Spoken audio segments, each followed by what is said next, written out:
পশ্চিমবঙ্গের শাসন পরিবর্তনের ডাক দিয়ে বিজেপির পরিবর্তন সংকল্প যাত্রার রথ শুক্রবার উত্তর দিনাজপুর জেলার কালিয়াগঞ্জে পৌঁছয়।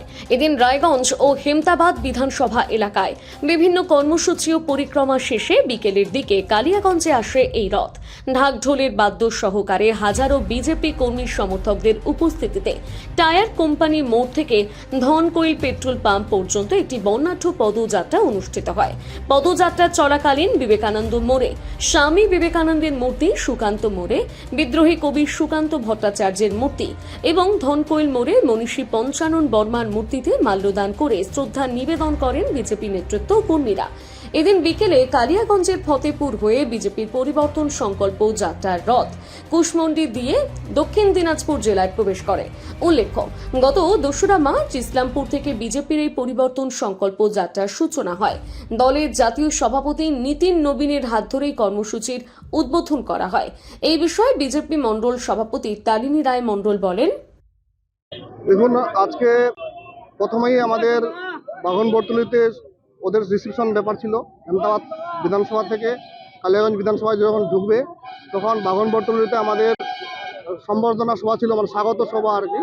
তারপরে টায়ার কোম্পানি কালিয়াগঞ্জ বিধানসভা আমাদের টাউনে টায়ার কোম্পানিতে একটা ছোট্ট পথসভা ছিল। ওখান থেকে শেষ করে, যেহেতু জায়গা শর্ট, লোক প্রচুর হবে, সেই জন্য দুই জায়গায় আমরা গোটা বিধানসভায় দুই জায়গার লোক আমরা ব্যবস্থা করেছি, সেটার যেন গ্যাঞ্জাম বেশি না হয়, রাস্তার যানজট যেন সমস্যা না হয়। তার জন্য আমরা কিছু লোক আমরা এখানে ধনকল মোড়ে জমায়েত হয়েছি এবং কিছু লোক ওখানে জমায়েত হয়েছি। সে অবশ্যই হবে। আপনারা নিশ্চয়ই দেখছেন যে এই যে জনতার ঢল, সাধারণ মানুষ যে এত আনন্দের সঙ্গে এই পরিবর্তন যাত্রায় এসেছেন এই রোদ্রে, তো আমরা অবশ্যই সেটা মনে করছি যে আগামী যে ২৬শে নির্বাচন তৃণমূলের বিসর্জন অবশ্যই হবে। অবশ্যই বার্তা দিচ্ছি যে আমরা যে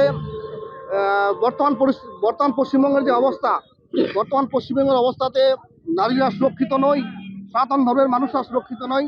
সেই সনাতন ধর্মের মানুষরা আমরা চাচ্ছি সবাই আমরা একত্রিত হয়ে আগামী ২৬শে নির্বাচনে সবাই যে যেখানে পারি, যে যেখানে যতটা সম্ভব আছে, আমাদের বন্ধুবান্ধব আত্মীয়স্বজন সবাইকে বার্তা একটাই দিচ্ছি যে আগামী ২৬শে নির্বাচন সেটা তৃণমূলের বিসর্জন অবশ্যই হবে। কালিয়াগঞ্জ থেকে বিশেষ প্রতিবেদন, নিউজ টুডে।